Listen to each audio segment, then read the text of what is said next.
Rachel, and I'm a junior interdisciplinary studies major with the hopes of becoming a physical therapist. To tell you about my food heritage project, first we need to go back in time 30 years to September 19th, 1987. On this day, love was in the air and my wonderful parents got married. I'm very fond of this day because had it never happened, you wouldn't be watching this video. Now, as we all know and are experiencing, money can often be very tight, and it was for my two young parents in love. When my parents got married, Dad had just graduated from ASU with his communications degree and started working at Camp Robinson in Little Rock, and Mom was working in an accounting firm in Newport. And they lived in Bradford. I know, kinda weird. When my dad's side of the family would get together, except for on major holidays, they would make lasagna because they could make them early and then just bake them when the time came. Unfortunately, this lasagna tradition died out before I was old enough to enjoy it, but my parents created their own tradition. A few years after they were married, Mama went to X-ray school, and so to save money on occasions like Valentine's Day and anniversaries, they would just create date night in and cook together.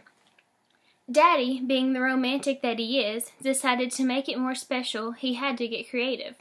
You see, they lived in a small home with no dining room. To create something special, Dad fixed the coffee table with a towel for a tablecloth and some candles. They would sit on pillows at the coffee table and eat their lasagna dinner they had prepared together.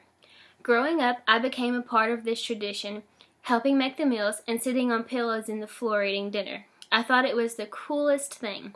Today, instead of being the helper chef, I am the main chef on lasagna nights.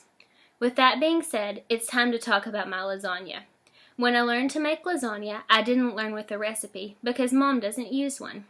My grandma always used a recipe for everything. Mom has her recipe written down, but she doesn't use it.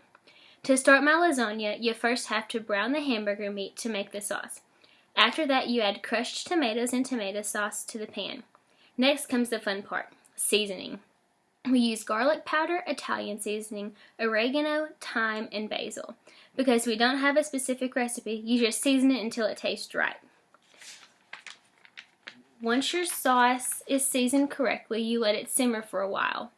It is important to remember that as it simmers, the flavor will get stronger. While your sauce is simmering, you can boil your noodles. Once the noodles are done, you can start building your lasagna.